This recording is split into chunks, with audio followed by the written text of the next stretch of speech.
20페이지 자격 취소 사유입니다. 자격 취소 사유 1번 부정한 방법으로 자격을 취득한 경우. 우리 공인중개사법에 거짓 부정한 방법으로 이런 표현이 쓰는 게 한 20가지 정도 됩니다. 근데 부정한 방법이 구체적으로 어떤 게 부정한 방법인지는 없습니다. 사회통념상 부정한 방법입니다. 뭐 예를 들면 컨닝을 해가지고 부정행위 해가지고 자격증을 취득했다든가 이런 게 되겠죠. 그 다음에 공인중개사가 다른 사람에게 자기의 성명을 사용하여 중개 업무를 하게 한 경우, 또는 다른 사람에게 양도대여하게 한 경우. 사실 성명을 사용하는 것이나 양도대여나 같은 말입니다. 처음에는 양도대여만 있었습니다. 그렇게 하니까 나는 양도대여한 게 아니다, 그냥 성명만 사용하게 했다, 이렇게 주장하니까 지금은 양도대여뿐만 아니라 자기의 성명을 사용하게 한 경우도 포함시켰습니다. 4번에 자격정지기간 중에 있는 소속 공인중개사가 중개 업무를 한 경우. 그 다음에 5번에 자격정지기간 중에 있는 소속 공인중개사가 다른 개업공인중개사의 고용인이 되거나 중개법인의 사원 또는 임원이 된 경우, 즉 자격정지기간 중에 업무하거나 또는 자격정지기간 중에 고용되는 경우, 다른 데가 고용되는 경우. 그 다음에 6번 이 법을 위반하여 징역형을 선고받은 경우입니다. 징역형을 선고받은 경우. 징역형을 선고받았으면 집행유예돼도 선고는 받은 거죠. 집행은 안 되더라도 집행유예 뒤에 나옵니다만은 선고받은 경우에, 징역형을 선고받은 경우에는 자격 취소됩니다. 집행유예돼도, 선고받고 그 집행유예돼도 자격은 취소됩니다. 근데 아직까지 제가 공인중개사법을 계속 판례를 봐왔지만 공인중개사법 위반으로 징역형을 선고받은 경우는 없습니다. 못 봤습니다. 판례를. 거의 벌금형입니다. 그러면 예를 들어서 그런 거 많이 있었어요. 개업공인중개사가 예를 들어서 세입자들한테는 전세로 받아가지고 주인한테는 월세라고 주고, 그렇게 해가지고 한 40억을 빼먹은 것도 있어요. 경기도 오산시 골동에서 그런 일이 있었어요. 몇 년 전에 사고 났어요. 그럼 그거 징역 갔겠어요? 안 갔겠어요? 저 징역형 없다고 했잖아, 판례가. 그거 어떻게 되겠어요? 징역인데 공인중개사법으로 징역이 아니고 사기죄로 징역이에요. 사기죄. 사기친 거잖아요. 이거는 공인중개사법 위반한 것보다 다른. 사기죄 징역은 취소 안 되는 거예요? 자기 취소는 안 돼요. 다른 법에 의해서? 네, 이 법에 의해서 징역형을 선고받아야 자기 취소돼요. 그래서 징역형 받아가 자기 취소되는 사례는 없었다 이 말이에요. 그럼 자기 취소되는 거는 지금 현실적으로 그러면 이 중에서 뭐가 최고 많을 것 같아요? 이 중에서 실제 일어나고 있는 일이 여러분들 생각에는 그러면 그렇죠. 양도는 양도하는 사람은 못 봤어요. 그 양도할 수도 없잖아요. 양도 대상이 되지 않거든요. 이게 일신 전속적이기 때문에 한 사람의 몸에만 따라다니니까 남한테 팔아먹을 수가 없죠. 성질상. 대여죠. 그게 빌려주는 거죠. 현실은. 그 빌려주는 사람이 제가 추정컨대 지금 약 8만 4천여 명 정도 된다더라고요. 자꾸 이게 인원이 왔다 갔다 해요. 등록을 폐업하면 또 줄어들고 이러니까. 개업공인중개사가 약 지금 8만 4천여 명 정도 된다고 하는데요. 그 중에서 한 만여 명 정도는 빌려줬을 의심을 받아야 할 개연성이 굉장히 많아요. 그거 확인하려면 어떻게 하면 돼요? 개업공인중개사들 게시해놨잖아요. 자격증하고 등록증하고 걸어놨죠? 그 걸어놓은 사람하고 근무하고 있는 사람하고 얼굴이 다르면 빌려줬을 개연성이 높잖아요. 꼭 찾아내려고 하면. 근데 정부에서는 찾아내요? 안 찾아내요? 전혀 안 찾아내요. 안 찾아냈다가 만약에 부동산 가격이 폭등을 하거나 뭔가 정부 정책이 실패하면 전부 개업공인중개사들 핑계를 댄다고요. 사기꾼들, 쟤들이 사기치가지고 그렇다 해가지고 일제 단속 나간다, 다 도망가라 이렇게 전화해가 알려줘. 도망가라고. 협회에다 알려준다고. 지부. 그럼 협회 알려주면 지부 지회로 탁 통해서 다 가잖아요. 그럼 알려주는데 저는 도망 안 갔어요. 죄지은 거 없다고. 도망 안 갔더니 그냥 국세청 국토부 이렇게 합동단속 나와가지고 그냥 컴퓨터 들고 가버리더라고요. 일주일 동안 못했어. 그러니까 컴퓨터 도망가라고 하면 도망가야 돼. 그래서 아무리 죄지은 게 없어도 안 가면 안 되겠더라고요. 뉴스에 보셨죠? 여러분들 판교 같은 거 옛날에 단속하러 막 노란 완장 차고 나가서 이렇게 문 열려고 하면 문이 열려 있어요? 닫혀 있어요? 다 닫혀 있죠.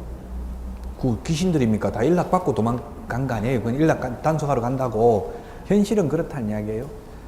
어쨌든 지금 대여하는 게 많이 있기는 한데 현실적으로 1년에 자격 취소되는 사람은 10명도 안 되는데 그것도 대여했다고 취소되는 게 아니라 거의 죽은 사람들 취소하고 있는 게 현실이라고요. 그렇죠. 이론적으로 시험에 나오면 양도 대여하면 자격 취소 할 수 있습니까? 자격 취소 해야 됩니까? 반드시 해야 됩니다. 이 재량권이 없습니다. 이것도 지금 제가 건의를 많이 하고 있는데요. 또 이 자격, 만약에 예를 들어서 자격증 빌려주면 또 1년 이하의 징역이나 1,000만 원 이하의 벌금에도 처합니다. 이거는, 근데 지금 변호사라든지 공인회계사 같은 경우는 자격 취소가 없어요. 한번 따면. 우리는 좀 논리적으로 불합리하다. 변호사는 자격 취소가 없는데 우리는 왜 징역도 받고 또 자격도 취소할 수 있는 것도 아니고 반드시 하여야만 하느냐. 이렇게 좀 말하니까 저보고 탈북, 북한 이탈 주민이가 왜 이렇게 불만이 많냐 세상에 이렇게 이야기하더라고요. 여러분들 여러 사람이 건의하면 바뀝니다. 아무도 건의를 안 한다 하더라고요. 어쨌든 다른 자격과에 비교해 볼 때 형평성이 어긋난다고. 빌려준 거는 빌려준 거고 그 빌려준 거에 대한 징역이나 벌금 받았잖아요. 그 대가는 치르는데 또 반드시 취소해야 된다. 이건 좀 문제가 있다. 그래서 현실은 취소를 하지는 않고 있다는 이야기입니다. 자, 자격 취소 절차입니다. 21페이지 청문입니다. 아까도 말했지만 청문이 있는데 이게 국민들에게 부담적 행정행위를 하고자 하는 경우에는 청문을 실시하거나 청문 또는 공청회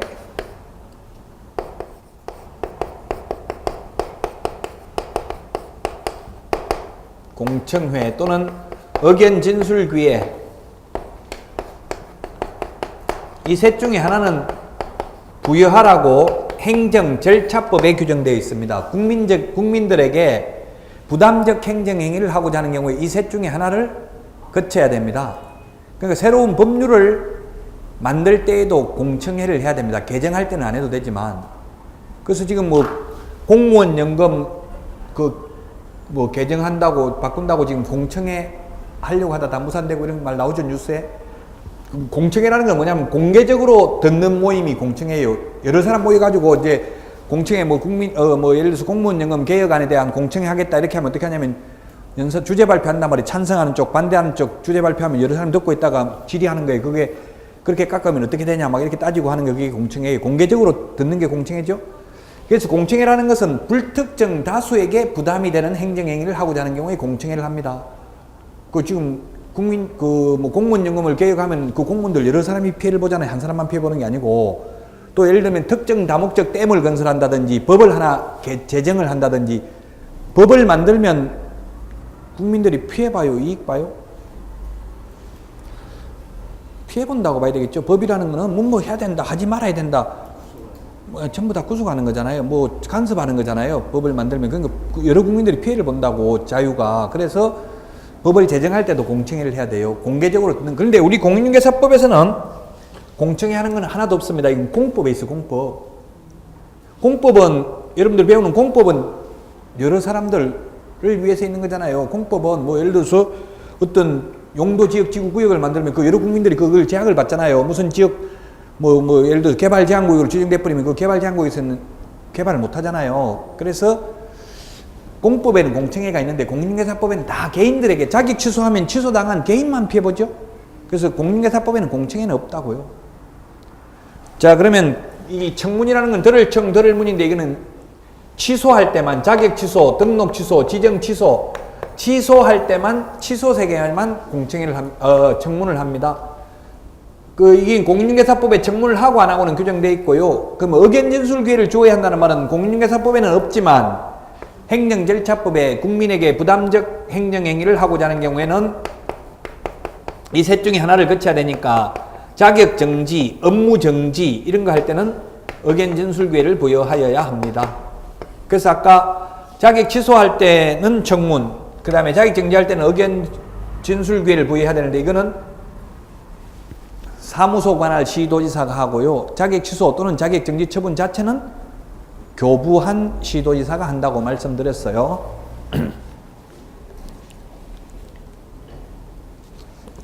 이런 청문을 거치지 아니한 취소 처분은 무효라는 다수의 대부분 판례가 있습니다. 예를 들면 운전면허 취소도 마찬가지입니다. 예를 들면 취소는 다 청문이에요. 그 운전면허 음주운전 같은 걸 해가지고 벌점이 뭐 100, 뭐 40점인지 정확하게 모르겠는데 몇 점 넘으면 면허를 취소해야 한다 이런 규정이 있어요. 도로교통법에. 그 점수가 넘어갔어요. 넘어갔는데 청문하라고 통지서를 보냈는데 내용 증명으로 안 보내고 그냥 일반 우편으로 보냈어요. 그러니까 피청문인이 청문 당할 사람이 사고를 냈다고요. 이미 면허 취소되고 없는데 사고가 났어요. 근데 본인은 그 취소된 사람은 자기가 취소된 줄도 몰랐어요. 왜냐면 청문을 안 했기 때문에, 참석을 안 했기 때문에 취소된 줄도 모르고 있는데 이미 취소돼 버렸다고 벌점이 초과돼가지고. 그래가 적발됐어요. 그게 무면허인지 아닌지 대부분 판례가 있다고요. 무면허이다 아니다? 자기도 모르는 사이 취소됐다고요. 그 청문 절차를 거치지 않았다는 이야기예요. 무면허이다 아니다? 아니라고요. 이런 청문을 거치지 않은 행정처분은 무효입니다. 그래서 무면허는 더 처벌이 크겠죠. 사고 냈으면. 면허 있는 거하고 없는 거하고. 그래서 이제는 앞으로 청문서는 어떻게 해야 되겠어요? 내용증명이나 등기우편이나 이런 걸로 보내고 그냥 보통우편으로 오면 안 받았다고 해버리면 되겠죠? 보낸 사람이 입증해야 되잖아요. 그 반드시 취소는 청문을 거쳐야 됩니다. 청문을 거치지 아니한 취소 처분은 무효입니다. 효력이 없습니다. 자, 그러면 21페이지 양가로 2번 취소 사실 보고 등입니다. 시도의사는 자기 취소 처분을 한 때는 5일 이내에 국토교통부 장관에게 보고하고 다른 시도의사에게 통지하여야 합니다. 보고가 3번 나오는데요. 여기 5일 이내 보고하는 건 딱 하나밖에 없습니다. 나머지 2개는 지체 없이 보고인데요. 5일 이내 보고고요. 다른 시도의사에게 통지하는 이유는 왜 하겠어요? 다른 시도에 가서 시험 못 보게. 취소됐으면 3년간 시험 못 보잖아요. 그럼 시도별로 시험을 보니까 다른 시도에 가서 시험 볼까봐 다른 시도의사에게 통지해 준다고요. 그럼 현실적으로는 이게 자기 취소된 사람이 시험 보러 가면은 시험 원서 접수 받아주겠어요? 안 받아주겠어요? 안 받아줘야 되는데 현실은 다 받아줘요. 받아주고 나서 나중에 자격증 주기 전에 확인해요. 부여해도 뭐 결격 사유가 있는지를. 그러니까 시험 보러는 갈 수는 있지만 현실적으로는 이론적으로는 못 간다고 봐야 되겠죠? 이론적으로는 아예 자격 취소되고 났으면 3년 동안은 시험도 보러 가면 안 돼요. 못 봅니다. 이론적으로는. 자격증 반납해야 됩니다. 7일 이내에 교부한 시도지사에게 반납해야 됩니다. 반납은 전부 7일입니다. 자격 취소, 등록 취소, 매수 신청 대리인 등록 취소 모두 7일 이내에 반납합니다. 우리 시험에는 이거 좀 전에 봤던 5일, 7일 이거 숫자 바꿔서 냅니다. 예를 들면 7일 이내에 보고해야 된다. 5일 이내에 반납해야 된다. 이런 식으로 해서 X로 나온다고요. 시험 지문이. 자, 그 다음에 자격 취소 효과인데 중개업무 종사할 수 없고요. 응시 자격 3년 동안 중개업에 종사할 수도 없고 즉 결격 사유, 등록의 결격 사유에도 해당되고 시험도 볼 수 없습니다. 또 결격 사유에 해당되니까 개업공인중개사의 결격 사유에 해당되니까 등록도 반드시 취소해야 됩니다. 그래서 쉽게 말해서 자격이 취소되면 등록도 취소해야 되지만 등록이 취소됐다고 해서 반드시 자격을 취소해야 되는 것은 아니다. 그래서 가장 자격 취소가 더 타격이 큰 거예요? 등록 취소가 타격이 큰 거예요? 자격 취소면 무자격, 자격증이 없으면 등록도 할 수가 없는 거잖아요. 그럼 등록도 취소해야 됩니다. 결격 사유에 해당되므로. 그러나 등록이 취소됐다 해서 반드시 자격 취소되는 건 아니라고요. 그럼 등록만 취소됐다면 3년 있다가 다시 등록해도 된다고. 옛날 자격증 가지고. 자격증 재교부입니다. 맨 밑에. 제3절 양가로 1번 공인중개사 자격시험의 합격자는 공인중개사 자격증을 잃어버리거나 그 자격증이 못쓰게 된 때에는 그 자격증을 교부한 시도의사에게 재교부 신청할 수 있습니다. 전부 다 교부한 시도의사라고 했어요. 사무소 관할 시도의사는 아까 청문하고 의견진술구에 2개만 사무소 관할 시도의사라고 했죠. 교부한 시도의사에게 재교부 신청을 할 수 있습니다. 이 경우 지자체 조례가 정한 수수료 납부해야 한다. 맨 밑에 이렇게 돼 있는데요. 이 지자체 조례라고 하면 그러면 시도 조례겠어요? 시군구 조례겠어요? 뭐겠어요? 지자체는 시군구라고요? 누가 주는데요? 자격증을? 시도의사가 준다고 했잖아요. 그러니까 시도조례입니다. 시도조례. 시도의사가 주니까 시도조례. 조례, 지금 뭐 조례가 뭔지 아직 그걸 기본서가 없기 때문에 말을 안 했는데 가장 상위의 규범이 헌법이 있고요. 그 다음에 법률이 있고 법률, 그 다음에 대통령령, 그 다음에 각부 장관 명령, 부령, 우리는 주무부서가 국토교통부니까 국토교통부령이 있고, 그 다음에 조례, 규칙 이런 게 있는데, 가장 상위 규범이 헌법인데 상위 규범에 위반된 하위 규범은 무효입니다. 헌법에 위반된 법률은 무효죠. 그래서 이 조례도 법령을 위반한 조례는 무효입니다. 이 법률이 있고, 법률은 국회에서 만들고요. 나중에 기본서 나오면 다시 다 말하는데, 대통령령은 대통령 명령입니다. 우리나라는 상권 분립의 민주주의 국가이지만 행정부 우위에 있는 국가죠. 대통령이 행정부 수반인데 행정부에서도 대통령령을 만드니까, 다만 이 대통령령을 무조건 마음대로 만드는 명령이 대통령 명령이에요. 마음대로 만드는 게 아니라 법률에 위임이 있어야 됩니다. 그 법률에 이르리하는 것은 대통령령으로 만든다라는 규정이 있어야 됩니다. 그래서 이 법률은 포괄적인 내용은, 대통령령은 좀 더 세부적인 내용, 이걸 다른 말로는 시행령이라고 합니다. 그 다음에 각부 장관 명령, 이걸 시행규칙 또는 국토교통부령이라고 하는데, 이것은 아주 세부적인 내용을 규정하고 있는데 법률이나 또는 대통령령에 위임이 있어야 만들 수 있습니다. 이 법률, 시행령, 시행규칙을 합해서 법령이라고 합니다. 법령. 이 두 개를 법규명령 이렇게 합니다. 법규명령. 법규명령하고 법률을 합해서 법령이라고 하는데, 그래서 우리 시험 과목에 보면 공시법령 이렇게 돼 있죠? 공시법이라고 돼 있나요? 법령이라고 돼 있잖아요? 법이라고만 돼 있어요? 뒤에 법령 안 돼 있고요. 공시법령으로 돼 있는 것 같은데, 뭐 어쨌든 그 법령이라고 이게 법률을 공시법으로 돼 있어요. 어쨌든 학자들은 법을 포괄해서 법령을 법이라고도 합니다. 근데 정확하게 구분하자면 법령은 법률, 시행령, 시행규칙을 합해서 법령이라고 합니다. 자, 그러면 이 지방자치법에 보면 조례는 법령을 위반하면 무효입니다. 근데 법령에 없는 걸 만들어도 됩니다. 쓰레기 처리, 쓰레기 그 봉투 해야 된다 이런 조례는 법에는 아마 없을 거예요. 그 법률에 없는 걸 조례로 만들어도 돼요. 그러나 법률을 위반하면 안 된다고요. 이 문제가 됐던 게 왜 이런 말씀을 드리냐면, 조례라는 것은 지방의회에서 만드는 게 조례예요. 민주적 정당성은 있죠. 지방의회에서 만드는 게 조례고, 규칙은 지방자치단체 장이 만드는 게 규칙입니다. 우리 시험에는 규칙이라는 말은 안 나오니까 조례는 지방의회에서 만드는 게 조례입니다. 그럼 예를 들면 어떤 게 있었냐면은, 옛날에 서울시 조례에 보면은 그 서울광장을 사용하려면 서울시청 앞에 있는 잔디, 여름에는 잔디인가? 그 잔디 광장 있죠? 그걸 사용하려면 서울시 조례에는 서울시장의 허가를 받아야 된다 이렇게 되어 있습니다. 근데 법률인 집회와 시위에 관한 법률에 의하면, 법률에는 헌법에 집회 결사의 자유가 있기 때문에 그 시위를 하려면은 뭐 하면 돼요? 그냥 집회 신고만 하면 되죠?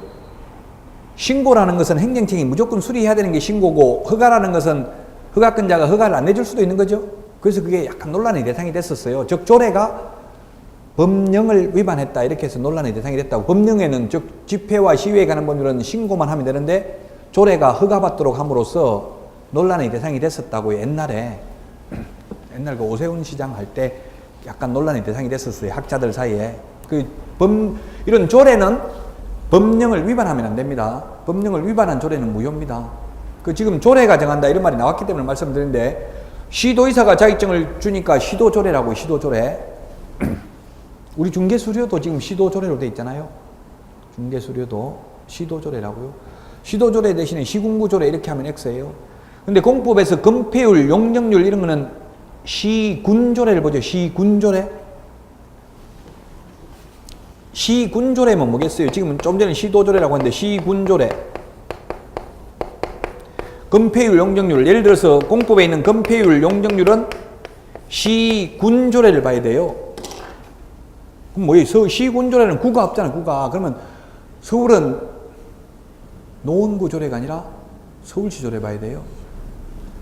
왜냐면 도시계획 같은 거는 시군조례잖아요. 도시계획을 구청장이 도시계획 위반하진 않죠. 왜냐면 지금 서울은 인구는 많지만 면적은 파주시하고 똑같거든요. 면적만 보면. 그래서 만약에 노원구에는 도로 만들었다가 다른 구로 넘어가 버리면 도로가 없어져 버리면 그게 문제가 되잖아요. 그럼 서울시장이 시가 도시계획 위반 결정을 한다고요. 구청장이 하는 게 아니고. 그 건필 용적률은 시군조례니까 서울은 서울시 조례를 봐야 된다고. 구마다 그러니까 구별로 다르지 않다는 이야기죠. 구별로 도로가 달라버리고 갑자기 도로가 가다가 없어져 버리면 안 되잖아요.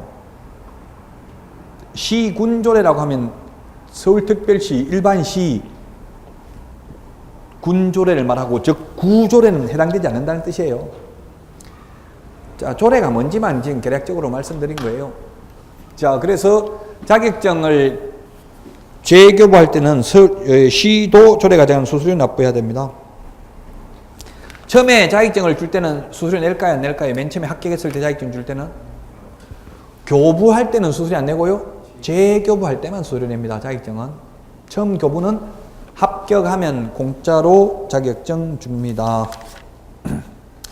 자, 지금까지 말씀드린 데서 시험에는 한 문제 정도 나옵니다. 그 내용은 굉장히 많은데 한 문제밖에 안 나오는 이유가 왜 그렇겠어요? 변별력이 없기 때문에. 누구나 공인중개사 시험을 공부하러 오신 분은 60점 이상의 합격이다 다 알고 있잖아요. 그 변별력이 없기 때문에 시험은 거의 한 문제밖에 안 나옵니다. 내용에 비해서 많이 안 나온다는 이야기예요. 자, 그 다음에 22페이지 중개사무소 개설 등록입니다. 개설 등록을 한 자를 올해의 시험까지는 25회 시험까지는 중개업자라고 불렀고요. 이제 26회 시험부터 개업 공인중개사로 바뀌었죠. 여러분들 시험부터 이제 개업 공인중개사로 바뀌었다고요. 올해 시험까지는 뭐라고 불렀다고요? 중개업자라고 불렀어요. 저도 이제 자꾸 용어를 그래서 옛날 용어를 틀리게 쓸 가능성도 있는데, 자, 등록 절차를 보겠습니다. 등록 절차.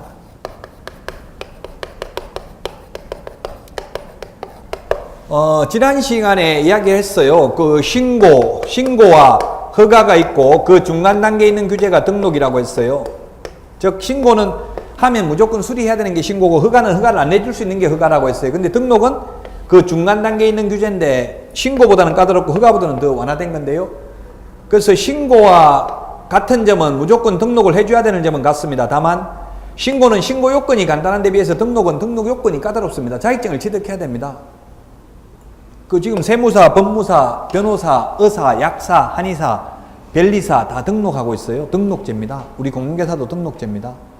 그 등록 절차다 이 말은 쉽게 말하면 개업 절차의 개업. 등록을 하면 개업 공인중개사잖아요. 개업 공인중개사니까 지금 이제 중개업을 하려면 어떻게 해야 되냐 그 절차를 말하는 거예요. 등록 절차라는 게. 자격증만 땄다고 그냥 간판 달아놓고 중개업 하면 안 되죠. 자격증은 서울시장한테 받아가지고 노원구에서 개업하려면 노원구청장한테 또 등록을 해야 돼. 개업하겠다고. 그게 등록 절차예요. 개업하는 절차예요. 쉽게 말하면. 자, 개업 절차를 보면은 맨 먼저 뭘 해야 되냐. 일단 자격증 취득해야 됩니다. 자, 그래서 자격을 시험에 출제됐습니다. 변호사는 공인중개사 자격을 취득하지 않고도 등록할 수 있다. X입니다. 판례 있습니다. 판례. 우리 서울의 서초구에서 젊은 변호사가 등록하려고 하다가 거부당했어요. 거부당했는데 자기들이 사법연수원에서 배울 때는 26개 자격증은 따지 않고도 다 할 수 있다고 배웠대요. 변리사 자격증이나 뭐 법무사 자격증 이런 거 세무사는 아닌지 모르겠는데 이런 거 안 따고도 법무사 할 수 있죠. 변호사는. 그 공인중개사도 할 수 있다고 배웠대. 그런데 대부분 판례는 안 된다. 등록하려면 변호사라도 공인중개사 자격증 따야 된다. 지금 그래서 법무사 중에서 공인중개사 자격증을 딴 사람이 굉장히 많아요. 법무사들이. 그럼 법무사는 자격증 따가지고 사무실 한 군데서 법무사 일도 하고 개업 공인중개사 일도 하고 둘 다 해도 할 수 있어요? 없어요? 사무실 하나에서? 해도 됩니다. 겸업 제한이 없습니다. 겸용 제한이 없어요. 한 사무소에서 2개 다 해도 돼요. 그래가지고 수원에서 실제 그런 일이 있었어요. 법무사가 자격증 따가지고 저희 공인중개사 사무소에서는 중개 수료를 받지 않습니다. 이렇게 해가지고 광고냈어요. 벼룩시장 같은데. 성공했겠어요? 안 했겠어요? 망했어요. 그렇게 광고냈는데 다른 개업공인중개사들이 전부 다 저 사람 광고를 뺄래 우리가 다 광고 뺄까 이렇게 해가지고 그 사람은 결국은 광고 못하게 막아가지고 결국 망했어요. 수수료. 자기는 수수료 안 받아도 법무사비만 받아도 되니까 그 사람이 많이 몰려올 줄 알고 그렇게 했는데 쉽진 않다는 이야기. 두 가지를 동시에 한다는 게. 어쨌든 무조건 자격증 취득해야 됩니다. 현행 공인중개사법상은 자격증을 안 따고 개업할 수 있는 방법은 없습니다. 다만 공인중개사법이 아닌 다른 특별법에 의해서, 예를 들면 농협협동조합법에 의해서 지역농협 같은 특수법인은 자격증 안 따고 할 수도 있습니다. 그렇지 않고 공인중개사법상 개업하려면 무조건 자격증 따야 됩니다. 그러니까 개인은 자격증 안 따고 할 수 있는 방법이 없습니다. 자격증을 취득해야 됩니다. 자격증 취득하고 나면 실무 교육을 받아야 됩니다. 실무 교육을 받아야 되고, 그 다음에 사무실을 확보해야 되고, 그리고 나서 중개사무소 개설 등록 신청을 합니다. 등록 신청은 등록관청에 합니다. 등록관청. 등록을 하는 관청을 등록관청이라고 합니다. 시장군수구청장입니다. 지적법에서는 소관청, 그 법마다 부르는 용어가 있어요. 우리 공인중개사법에서는 신고관청, 등록관청 이런 말을 합니다. 신고관청은 공인중개사법은 아니네요. 부동산 거래 신고에 관한 법률에서 신고하는 관청을 신고관청이라고 하는데, 부동산 거래 신고는 어디다가 신고해요? 부동산 소재지 시장군수구청장을 신고관청이라 하고요. 등록관청은 중개사무소 소재지 시장군수구청장을 등록관청이라고 그래요. 예를 들면 여러분들이 노원구에 중개사무소 개설 등록은 돼 있고 집은 저기 구리에 있을 수도 있고 부동산은 남양주에 있는 걸 중개할 수도 있겠죠. 그러면 등록관청은 노원구청장, 신고관청은 남양주시장이 되겠죠. 부동산이 남양주에 있다고 했으니까. 자, 등록관청은 중개사무소 소재지 시장군수구청장이라고요. 지금은 가볍게 들어야 돼요. 지금 뭐 중요하다고 해서 지금 민법이 가장 중요하다고 했죠. 민법만 열심히 하고 나머지 2차 과목은 가볍게 듣고 잊어먹고 계속 반복해야 된다고요. 지금 한 번에 다 듣고 안 잊어먹을 수 있어요? 그건 불가능해요. 계속 듣고 잊어먹고 반복하다 어느 날 갑자기 가슴 벅찬 희열을 느끼게 됩니다. 잊어먹는 것에 대해서 너무 슬퍼하거나 노여워하지 마시라고요. 2차는 거의 다 암기 과목이니까 계속 수업만 들어도 충분해요. 지금 내년에 민법이 어렵게 나오니까 민법을 열심히 하시라고요. 일단 민법 하나 하기엔 또 힘들어요. 민법 한 과목 공부 분량하고 전 과목 나머지 5개 과목하고 똑같다니까, 공부할 분량이. 지금은 1차 민법을 공부할 시기라고요. 그리고 다른 거 수업을 안 들으라는 뜻은 아니고 수업은 열심히 듣고 집중적으로 예습복습은 민법 위주로 하시고 이렇게 하시라고요. 자, 그래서 등록 신청을 하면 7일 이내에 등록 처분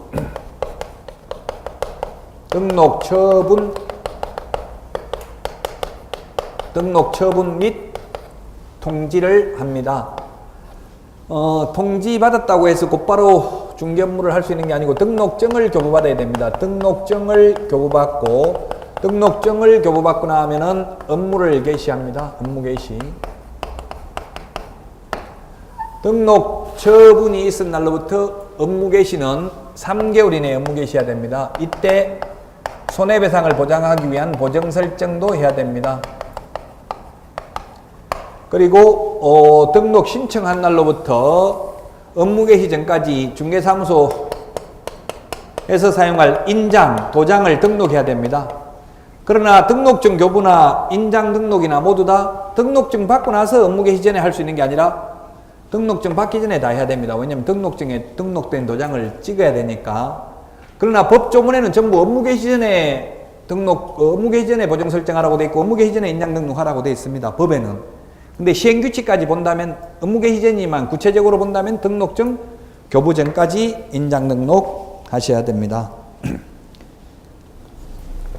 자, 그 다음에 그러면 이제 우리 교재에 보겠습니다. 22페이지. 등록 신청자입니다. 등록 신청을 할 수 있는 사람은 등록 기준을 갖춘 공인중개사, 등록 기준을 갖춘 법인, 등록 기준을 갖춘 외국인. 이렇게 등록 기준을 갖춘 외국인도 결국은 공인중개사가 되겠죠. 공인중개사. 등록 1번도 공인중개사, 3번도 공인중개사. 다만 1번은 내국인, 3번은 외국인이고요. 2번은 법인입니다. 법인은 민법이 제가 중요하다고 했는데, 민법에 보면은 여러분들 시험 범위는 아닙니다. 민법은 지금 103조부터 하죠. 법률행위부터. 그 앞에 보면 인이라고 돼 있어요. 민법에 대해서 인이라고 나와 있어요. 용어죠. 인이 누구냐면 인은 자연인과 법인, 사람을 인이라고 해요. 민법에서. 자연인과 법인이 있다. 자연인과 법인이 있다. 제가 한자로 적는 거는 한자는 원칙적으로 가벌병정 빼고는 시험에 안 나옵니다. 근데 민법은 한자를 좀 알아야 돼요.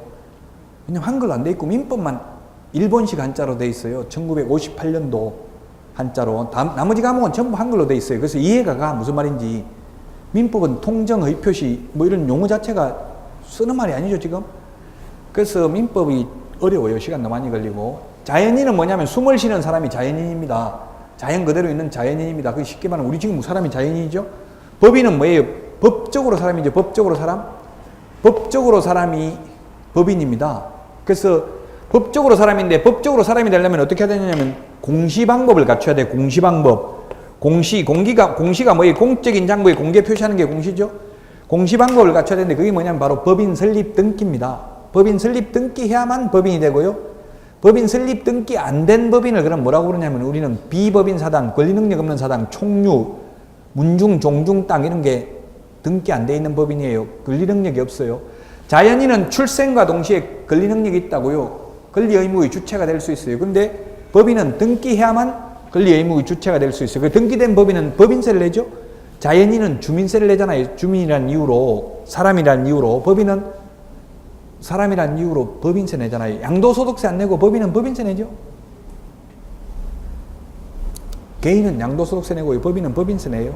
그럼 요즘 좀 논란의 대상이 되고 있더라고. 법인세 뭐 옛날에 이명박 정부 때 인하했던 거 다시 올려야 된다 이런 논의가 조금씩 되고 있잖아요. 지금 뭐 복지 이런 것 때문에.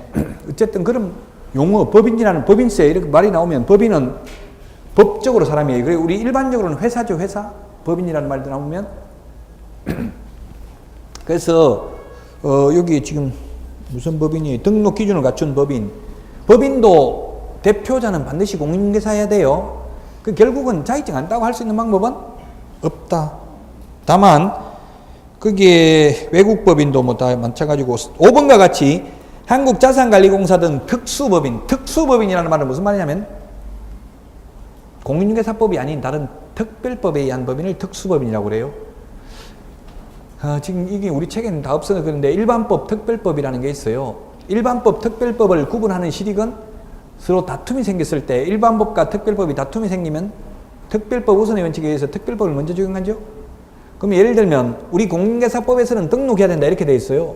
그런데 농협협동조합법에 보면은 지역농협은 공인중개사법 제9조를 배제한다 이렇게 돼 있어요. 농협협동조합법에 보면.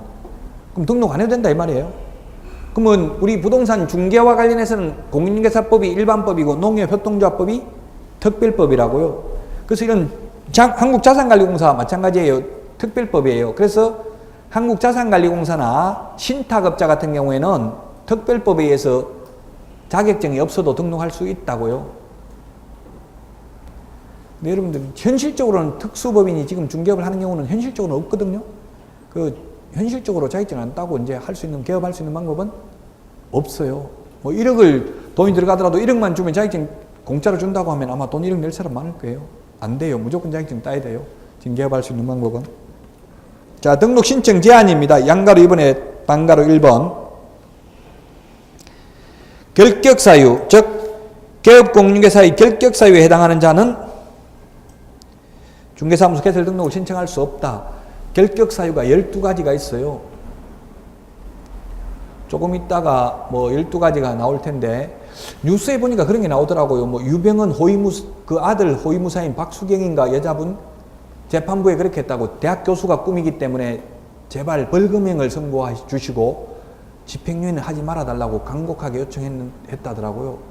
근데 집행유예 받았어요. 근데 그 요청을 거부당하고 젊은 여자분이 있더라고요. 그 아들 호위무사인데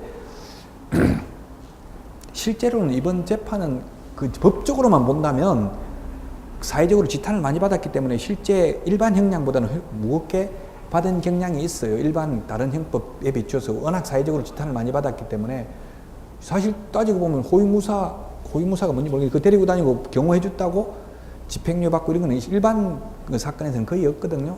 그 워낙 비판의 대상이 컸기 때문에 이제 그렇게 됐는데 어쨌든 집행유예하고 벌금하고 집행유예는 징역 살아요 안 살아요? 집행유예니까 안 살죠? 집행유예 되니까 벌금은 벌금 돈 내야 돼요. 뭐가 무거운 죄냐고 벌금하고 집행유예하고요? 집행유예가 훨씬 무거운 죄예요. 벌금보다. 그래서 벌금을 예, 뭐 징역 1년에 집행유예 2년 하면 2년 동안만 결격 사유거든요. 근데 벌금보다는 집행유예가 훨씬 더 무거운 벌이라고요. 자, 어쨌든 개업 공유회사 될 수 없는 결격 사유가 12가지가 있어요. 뭐 지금 좀 있으면 뒤에 나옵니다. 예를 들면 징역 살고 나와서 3년 미경과자라든지 집행유예 기간에 있는 자라든지 이 법에 의한 벌금을 선고받고 3년 미경과자라든지 등록 취소되고 3년 미경과자, 뭐 자격 취소되고 3년 미경과자, 그 다음에 뭐 미성년자, 피성년 후견인, 피한정 후견인, 파산 선고받은 자 등등이 있어요. 이제 12가지가 나와요. 좀 있으면. 어쨌든 그러면 교도소에 있는 사람도 시험 볼 수 있을까요? 없을까요? 교도소에 있는 분은? 네? 없어요. 있어요. 그럼 어떻게 두 개 다 말하면? 예? 혹시 출소한 지 얼마 안 된 건 아니시죠? 농담입니다. 또. 아니, 그런 거 와서 질문하는 분 있더라고. 나 출소한 지 얼마 안 되는데 시험 봐도 되냐? 이렇게 물으니까 눈을 바로 못 쳐다보겠더라고. 그래, 고개 숙이고 대답했어요. 맞아요. 교도소에도 시험은 볼 수 있어요. 이 법 위반도 볼 수 있어요. 교도소에서. 아까 시험 못 보는 건 오직 2가지밖에 없다고 했잖아요. 자기 취소되고 3년 미경과자, 부정행위하고 5년 미경과자 빼고는 다 볼 수 있어요. 교도소에 있는 사람도 봐도 되고, 파산 선고받은 사람, 신용불량자, 사기꾼, 뭐 사기꾼이든 뭐든 시험 다 볼 수 있어요. 시험은 다 볼 수 있다고요. 시험 못 보는 건 오로지 이 세상에 2가지밖에 없다고요. 자격 취소되고 3년 미경과자, 부정행위하고 5년 미경과자 빼고는 다 볼 수 있어요. 교도소에서도 옛날에 신창원이 뭐 그 유명한 사람 있었잖아요. 신창원이 탈옥범. 신창원이가 마지막에 입고 있던 옷 30만 원짜리 티 하나 입고 있어가지고 저도 그거 따라 사 입고 그랬어요. 그 정도로 그때 유명했어. 그 사람도 시험 보더라고. 교도소 안에서 뭐 그 금전고시 봐가지고 시험 봤다 이런 건 뉴스 나온 거 안 봤어요? 봤죠? 봐도 돼요. 시험은. 교도소에서도. 시험은 봐도 되는데 개업은 못해. 개업은. 좀 이상한지 모르겠는데 개업은 못한다고. 개업하려면은 출소하고 3년 지나야 된다고요. 교도소 안에서 시험은 봐도 돼요. 또 차차 나옵니다. 자꾸 이런 말들이. 어쨌든 지금 결격 사유가 이런 여러 가지 12가지가 있는데 거기에 해당되면 개업을 못한다 이 말이에요. 지금. 시험은 봐도 돼요. 자, 그 다음에 업무 정지기간 중인 개업공인중개사. 당연히 업무 정지됐으니까 6개월 범위 안에서 업무를 정지시킬 수 있거든요. 업무 정지 기간 중에는 업무 못 하잖아요. 업무 정지 기간 중에는 폐업을 해도 만약에 6개월 업무 정지되고 노원구에서 6개월 업무 정지되자 바로 폐업해버리고 2개월 있다가 구리시에 가서 등록 못 한다고요. 6개월 지나야 돼요. 업무 정지 기간이.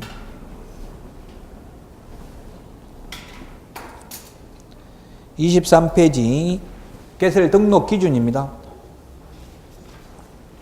위에 공인중개사 개설 등록 기준은 요 2가지예요. 실무교육 받고 사무실 확보하고 이 2가지만 있으면 돼요. 개인은. 실무교육 받아야 되죠. 실무교육 시간이 28시간 이상 32시간 이상 이하, 28시간 이상 32시간 이하 실무교육 받아야 되고요. 그 다음에 사무실 확보해야 됩니다. 사무실은 우리 교재에 보고 말할까요? 사무실은 양가로 이번에 보면 건축물 대장에 기재되어 있는 사무실이어야 합니다. 그러면 건축물 대장은 무허가 건축물은 건축물 대장이 없어요. 무허가는 안 됩니다. 그러나 미등기 건물도 가능할 수 있어요. 처음에 건물을 신축하면 건축물 대장부터 만들고 등기부를 만들죠. 그래서 아직 등기되기 전이라도 건축물 대장이 있으면 사무실이 가능합니다. 근데 무허가는 안 됩니다. 무허가 건물은 안 됩니다. 그 다음에 소유, 전세, 임대차, 사용대차 등의 방법에 의하여 사용권을 확보해야 된다. 시험에 사용권을 확보해야 된다 대신에 소유권을 확보해야 된다 이렇게 하면 X입니다. 즉 자기 건물이 아니라도 되죠. 남은 건물이라도 됩니다. 사용권만 확보하면 됩니다. 이것도 지금 여러분들이 아직은 조금 여유가 있으니까 시험에 좀 이해를 하기 위해서 자꾸 이렇게 사례를 말씀드리면 실제 우리 동네에서 있었던 사례입니다. 평촌에서 10년간 동업을 했어요. 10년간. 자격증 없는 사람, 자격증 없는 사람, 돈 된 사람, 실제 오너죠, 사장이죠, 내부적으로는 사장이죠. 돈 된 사람 따로 있고요, 자격증 된 사람 따로 있었어요. 둘이 같이 했어요. 그럼 자격증 된 사람, 내부적으로는 돈 된 사람을 사장이라 하고 외부적으로는 명함에는 자격증 있는 사람이 대표로 되어 있어요. 그래서 이걸 갖다가 돈 낸 사람 명의로 임대차 계약을 체결했어요. 건물주하고. 그래가지고 이걸 가지고 등록 신청하라고 하니까 등록관청이 이건 안 됩니다. 이렇게 하는 거예요. 자격증 있는 사람 명의로 된 걸 가져와야 됩니다. 이렇게 말한 거예요. 그 공무원이 자세하게 설명 안 해준다고 그냥 그렇게만 말했어요. 그러니까 이 계약서 없애버리고 가짜 계약서를 적었다고, 임대차 계약서를. 주인 입장에서는 야, 여기도 계약서 있고 여기도 있고 계약서 2장 해가 나중에 두 사람이 다 돈 내달라고 하면 나는 어떻게 하냐. 하나만 해라. 이렇게 한 거예요. 건물주가. 등록관청에서는 자격증 있는 사람 걸 가져오라고 하니까 이 사람 명의로 가짜 계약서 적었다고요. 임대차 계약서를. 10년이 지났어요. 그리고 나서. 그래서 이제 사이가 안 좋아졌겠죠. 동관계 있으면 사이 안 좋아지죠. 보통 동업하면. 사이가 안 좋아져가지고 돈 낸 사람이 너하고 못하겠다. 이제 더 이상. 다른 사람하고 자격증 있는 사람, 새로 자격증 딴 사람도 요즘 많은데 다른 사람 구해서 해야 되겠다. 너 나가라. 이렇게 하니까 무슨 소리 하냐. 내 사무실인데 네가 나가라. 이렇게 한 거예요. 지금 내 명의로 다 돼 있고 사무실 지금 해가지고 이 자격증 있는 사람이 그 사무실 그냥 못 들어오게, 이 사람 못 들어오게 막아버렸어요. 그래가지고 저한테 이 사람이 전화 와가지고 막 흥분해가지고 이런 인간이 있을 수 있냐 막 하고 흥분하는데 보증금까지 뺏겨버렸어요. 이 자격증 있는 사람한테. 증거가 없잖아요. 이거 옛날 가짜 계약서만 있고 진짜 계약서는 다 버리고 없잖아요. 10년 전에 이미. 보증금에다가 권리금까지 하면 이게 1억이 넘거든요. 가치가. 보증금은 한 2천만 원밖에 안 돼요. 권리금이 비싸다고. 그거 어떻게 해야 되겠어요? 그러면 공무원이 자세하게 이야기를 안 해줘서 그런데 꼭 임차인이 자격증 있는 사람일 필요는 없다고요. 만약에 돈 낸 사람이 임차인하고 이 임차인하고 자격증 있는 사람하고 사용대차 계약을 체결하면 돼. 사용대차 계약을. 대차라는 게 세 가지가 있어요. 금전 소비대차, 사용대차, 임대차 세 가지가 있는데요. 금전 소비대차는 여러분 시험에 안 나오니까 민법에서 임대차하고 사용대차도 거의 안 나올 거예요. 아마 임대차가 나오죠. 임대차라는 것은 차임을 지급하는 게 임대차입니다. 쉽게 말하면 월세 내는 게 임대차고요. 사용대차는 공짜로 있는 게 사용대차예요. 그 사용대차 계약을 체결했으면 됐다고요. 몰라가지고 이래가지고 돈 된 사람 한 1억 손해보고 막 화병 나가 지금 죽기 일보 직전이에요. 뭐 법이라는 것은 법이 절대로 진리를 판결하는 것이 아닙니다. 법원은 오직 점검만 볼 뿐입니다. 무죄 받았다고 진짜 그 사람이 죄가 없다고 단정할 수는 없습니다. 뭐 증거 없으면 증거가 불분명함으로 유죄를 인정할 수 없다 이렇게 한 거예요. 유죄를 인정할 수 없다 해서 무죄라는 확신이 있다는 것은 아니다 이렇게까지 말해요. 어떤 경우. 근데 여러분들이 법을 공부하면 여러분들에게 유리한 증거는 남기고 불리한 증거는 없애는 연습을 해야 돼. 그것만 해도 수강료 받는 거라고요. 그리고 남 돈 줄 때는 통장으로 주고 받을 때는 산속에서 현금으로 받아야 돼. 아무도 없는 데서. 그러면 나중에 안 받았다 할 수도 있어요. 지금 그런 거 나오더라고. 지금 사채업자, 무슨 사채업자인지 뭐 이게 대부업자들이 그 뉴스에 나오대 보니까 체크카드 달라고 하는데 체크카드. 자기 통장으로 입금시키면 그 체크카드 가지고 빼간대. 그럼 나중에 돈 다 갚아도 안 갚았다고 해버리면 증거를 댈 수가 없죠. 자기 통장이니까 빼간다고. 그 대부업자가 그 대부업법이 지금 뭐 30 몇 프로밖에 이자 못 받게 돼 있거든요. 이자 많이 받으려고 편법으로 빌린 사람 차주 빌린 사람 통장에서 돈을 빼간다고. 네 통장으로 입금시키라. 그럼 내가 체크카드라는 건 입금된 범위 내에서만 빼가잖아요. 신용카드는 막 빼갈 수 있지만. 그러니까 체크카드 네가 입금시키면 빼가니까 걱정하지 마라 이렇게 했는데 나중에 돈 다 갚았는데 하나도 안 갚았다고 할 수도 있죠. 증거가 없잖아요. 체크카드 자기 거에서 빼갔기 때문에. 아무리 돈이 급해도 그런 일은 하면 안 될 겁니다. 아마 그래서 이 공부를 하면은 물론 합격해야 되겠지만 설령 합격 못해도 수강료 10배 이상의 가치는 여러분들이 살면서 사기만 안 당해도 엄청난 도움이 된다 이 말이에요. 공부를 하는 것은 또 넓지도 않아요. 끊임없이 공부하는 게 건강에도 좋다고요. 그 공부하신 걸 잘 선택하셨다는 이야기입니다. 자, 그래서 사용권을 확보하면 되는 거지 소유권을 확보해야 되는 것은 아니다. 그 다음에 사용승인, 준공검사 등을 받은 근무는 가능하나 가설건축물은 안 된다. 가설건축물은 안 되고요. 사용승인, 준공검사, 준공인가, 사용검사 등이라는 그 등의 표현을 쓰는데 이게 다 같은 말입니다. 사용승인, 사용검사, 준공검사, 준공인가 다 같은 뜻이라고요. 다만 법마다 쓰는 용어가 달라요. 건축법에서는 사용승인이라는 말을 쓰고요. 주택법에서는 사용검사라는 말을 쓰고요. 그 외에 정화조, 준공검사 이런 말을 써요. 박정희 전 대통령 그 삽교천 뭐 어디에 갔다 오다 돌아가셨어. 갔다 오시고 나서 준공시겠죠. 준공시 준공은 시작할 때 하는 게 준공이에요? 끝날 때 하는 게 준공이에요? 끝날 때 하는 거죠. 저도 어릴 때 그게 궁금해서 저는 어릴 때 그때 뉴스 보면서 그게 궁금했다고. 준공이 시작할 때 하는 게 준공인지 끝날 때 하는 게 준공인지. 끝날 때 하는 게 준공이에요. 그래서 준공검사라고 하면 끝나고 이제 사용해도 되는지 안 되는지를 검사하는 게 준공검사예요. 준공 떨어졌다. 뭐 현업에서는 기승 떨어졌다는데 기승이라는 거는 이제 이미 공사 끝난 걸 기승이라고 하죠. 이미 이룰 성자, 이미 기자. 그래서 사용승인, 사용검사, 준공검사, 준공인과 다 같은 말이라고요. 다만 그 법마다 쓰는 용어가 다를 뿐이라고요. 건축법하고 주택법하고 쓰는 용어가 달라요. 건축법에서는 건축 허가 받아야 된다는 말을 쓰고요. 주택법에서는 사업계획 승인 받아야 된다는 말을 써요. 똑같은 용어인데. 자, 이제 법인의 등록 기준이 중요합니다. 5가지. 왜 중요하냐면 오지선다행이니까 공인중개사 등록 기준, 개인 등록 기준은 2가지밖에 없잖아요. 법인 등록 기준은 몇 가지예요? 5가지니까 오지선다행에 다음 중 법인의 등록 기준을 틀린 것은 이렇게 내기가 쉽잖아요. 문제가. 그래서 중요하다고 이게 가장. 첫 번째 단가로 1번 상법상 회사여야 합니다. 상법상 회사는 5개입니다. 주식회사, 유한회사, 합자회사, 한명회사, 유한책임회사 5개가 있는데요. 상법상 회사. 이 5개를 굳이 암기할 필요는 없습니다. 왜냐하면 상법이니까 이게. 상법은 원칙적으로 시험 범위가 아니니까요. 이 가로 안에 있는 주식회사, 유한, 합자, 한명, 유한회사 이거는 우리 교과서에만 이렇게 실어놨고요. 법조문에는 이렇게 적시되어 있잖아요. 그냥 상법상 회사라고만 나와 있어요. 그래서 굳이 암기는 안 해도 된다. 다만 시험에는 어떻게 나왔냐면 주식회사로서 자본금 5천만 원 이상이어야 한다. 그건 X죠. 주식회사 아닌 상법상 회사이면 된다고요. 상법상 회사에는 5가지가 있다. 그 다음에 또 시험에 이렇게 나왔어요. 주식회사로서 자본금이 7천만 원인 경우에도 등록 기준을 충족했다. 옵니까? X입니까? 주식회사로서 자본금 7천만 원인 경우 등록 기준을 충족했다. 오죠? 5천만 원 이상이니까 6천만 원도 되고 7천만 원도 상관없잖아요. 그런 식으로 시험에 출제됐다고요. 2번 법 14조에 규정된 업무만을 영위할 목적으로 설립될 것. 시험에는 어떻게 나왔냐면 중개업만을 영위할 목적으로 설립될 것 X로 출제됐어요. 법 10... 예? 뭐가 X? 아니 중개업만을 영위할 목적으로 설립되어야 한다면 X라고. 중개업만을 영위할 목적으로. 중개업 외에도 뭔가 더 할 수 있다는 얘기. 그 뭔가 더 할 수 있는 거 14조는 뒤에 가면 나와요. 6가지를 더 할 수 있어요.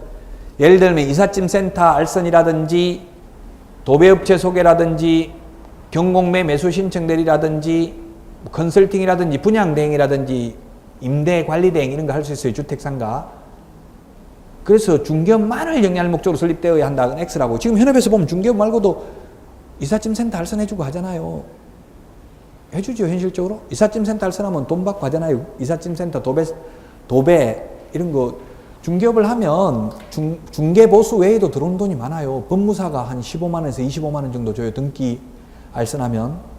그 다음에 은행 융자 대출 알선하면 0.3% 정도 줘요. 1억 알선하면 30만 원 줘요. 또 뭐 있지? 그 다음에 도배업체 이런 거 소개시키면 10% 주더라고. 10%. 인테리어 뭐 그 막 2천만 원씩 이렇게 들잖아요. 완전히 다 고치면 그런 거 하면 2천만 원 들면 한 200만 원 줘요. 괜찮다고 그래. 중개업 하면.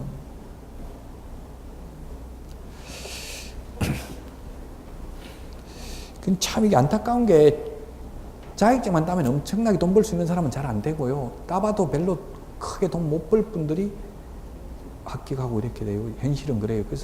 그래서 안타까워서 이제 국토교통부에서 그런 논의도 했어요. 제가 그 공청회 하면서 그런 이야기도 있었어요. 현업에 종사하시는 분들은 그냥 아예 1차시 면제한다든가 중개보조는 있는 분들 이런 것도 논의가 됐었어요.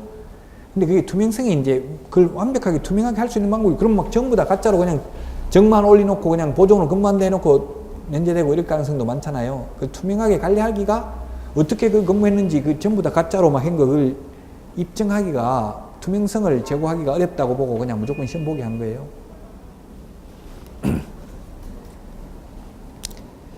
자, 그 다음에 그래서 중개업 외에도 다른 거 한 6가지 겸업해도 된다. 분양대행. 분양대행하고는 수수료 많이 받아도 돼요? 안 돼요? 많이 받아도 되죠? 지금 저는 분양권 해가지고 망했는데 사실 김대중 정부 때 그 IMF 극복하기 위해서 분양권 자유화 했었잖아요. 그러다가 노무현 정부 들어서 막았죠? 너무 이제 또 그 투기가 되니까 그 저는 김대중 정부 때 샀다가 노무현 정부 때 딱 막아가지고 분양권 여러 개 샀다가 그게 망했어요. 근데 지금 딱 또 분양권이 돈이 되더라고. 지금 현재 시점에서 지금 동동탕 같은데 한 5천만 원 붙어 있고 프리미엄이 위례 신도시 거의 1억 가까이 붙어 있어요. 지금 위례 신도시 내곡동, 세곡동 이런 데도 지금 불법으로 다 전매하고 있어요. 프리미엄 받고. 내곡동이 청계산역 앞이 내곡동이죠. 세곡동은 뭐 KTX 그 역새로 생기는 데 있잖아요. 세곡동 저 성남하고 저기 경계선 송파. 근데 지금 프리미엄 많이 붙어 있다고요. 지금은 받아도 바로 망하지는 않을 것 같아요. 지금 현 정부에서 바로 분양권 전매를 제한할 가능성은 희박하죠. 저 같은 경우는 그때 딱 그 잘못 그거 돼가지고 허용할 때 샀다가 딱 사고 나니까 1년이 있어야 전매가 되더라고요. 그러니까 아예 전매가 안 되더라고. 그래가지고 입주할 때까지 가버리니까 이때까지 이자가 무이자 대출이고 다 나중에 이자 내야 되죠. 1,000만 원이 넘더라고. 그게 이자 이제 3년 동안 이자 내야 되잖아요. 중도금 이자. 그 이자 내고 계약금 다 날라가고 그러니까 거의 한 개당 한 5천만 이상 손해인 거예요. 이게 2억 정도 되는 거, 한 1억 그때 남양주 호평 저런데 1억 5천 정도, 1억 3천 이렇게 했어요. 그거 분양받아가지고 거의 몇 개씩 막 여러 개 샀다가 거의 한 번에 다 망한 거예요. 강남에 가서 안 망했어요. 강남에는 그때 신규 분양하는 게 별로 없었어요. 지금 내곡동, 세곡동 그 LH에서 하는 거 있어요. 서울 SH공사에서 했구나. LH가 아니고.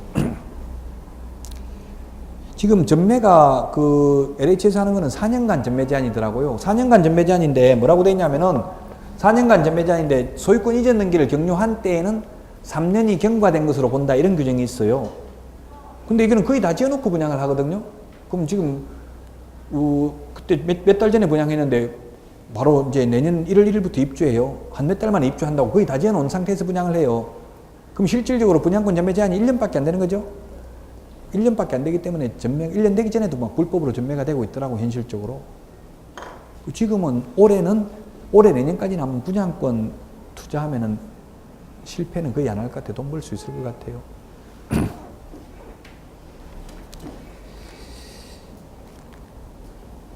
자, 그 다음에 3번 대표자는 방가로 3번입니다. 대표자는 공인중개사 이어야 하며 대표자를 제외한 임원 또는 사원, 한명회사 또는 합자회사의 무한책임사원을 말한다의 3분의 1 이상이 공인중개사일 것.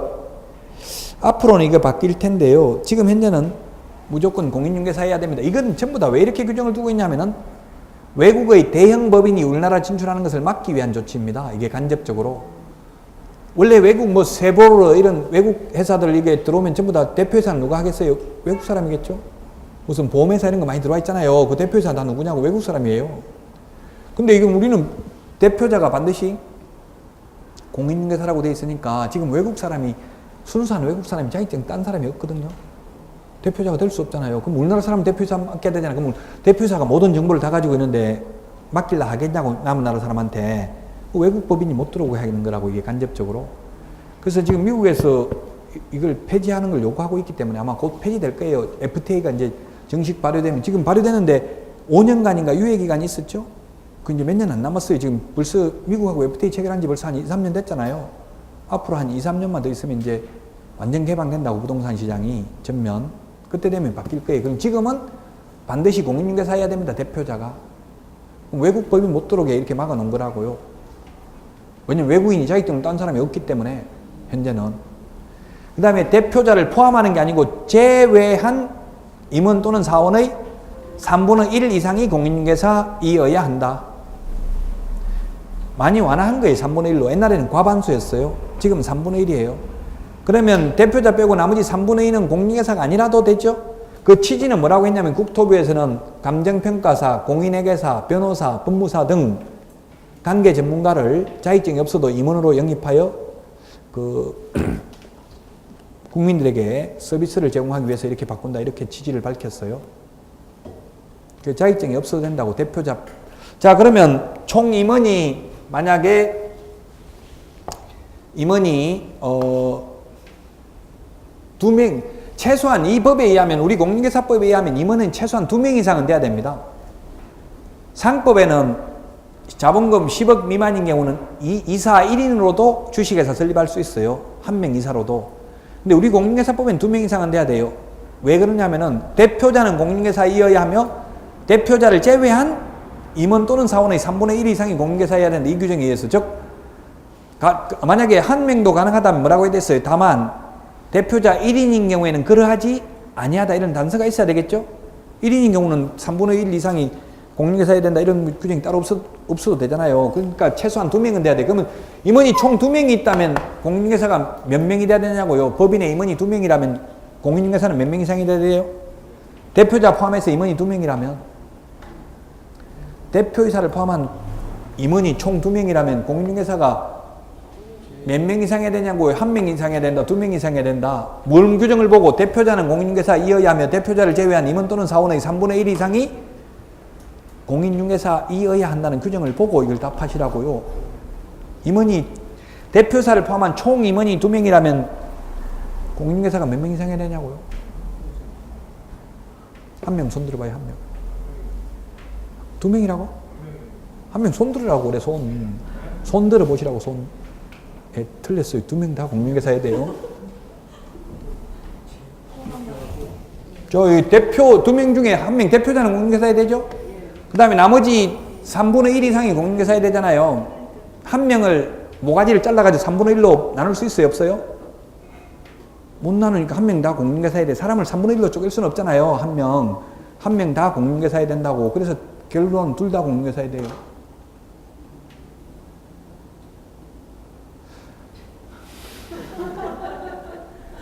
지금 처음이라서 그런데 나중에 시험에 요즘 사례 중심으로 나와요. 공인중개사법도 내년에 어렵게 나온다고 했잖아요.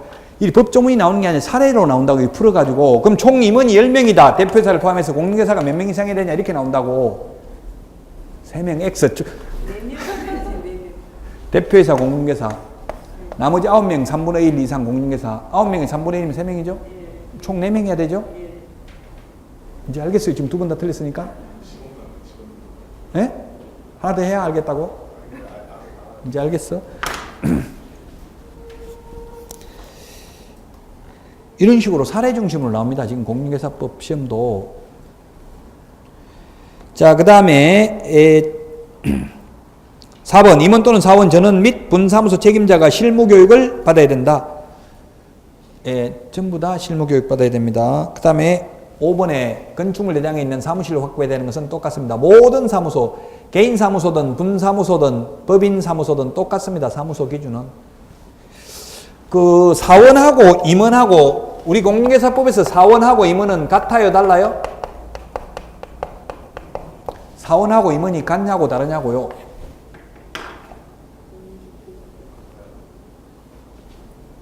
예, 같다고? 같습니다. 맞추고 싶으면 가슴속에 있는 거 반대로 대답하셔요. 맞추고 싶으면. 같습니다. 여기서는. 우리 일반 주식회사에서는 임원 밑에 근무하는 사람이 사원이잖아요. 그 여기 지금 가로 안에 적어놨어.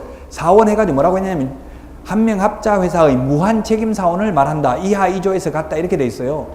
무한 책임 사원은 유한 책임 사원이 아니고 책임이 무한대로 있다는 말은 주식회사로 보면 임원하고 같은 말이라고요. 주식회사에서는 임원이라고 부르고 한 명 합자 회사에서는 무한 책임 사원이라고 불러요. 그래서 아무 말 없이 사원이라고 하면 임원하고 같은 말이에요. 주식회사 임원 밑에 있는 사원을 말하는 게 아니라 주식회사는 임원이고 요거는 뭐라고요? 한 명 합자 회사의 무한 책임 사원을 말해요. 총각이죠, 아직. 예, 총각은 내가 거의 99.9% 합격해요. 지금 이렇게 틀리면 합격해요, 무조건. 지금 맞추는 게 오히려 위험해요. 총각 아니면 합격 못하냐고요? 총각하고 아닌가 하고 아무 상관없어요. 그냥.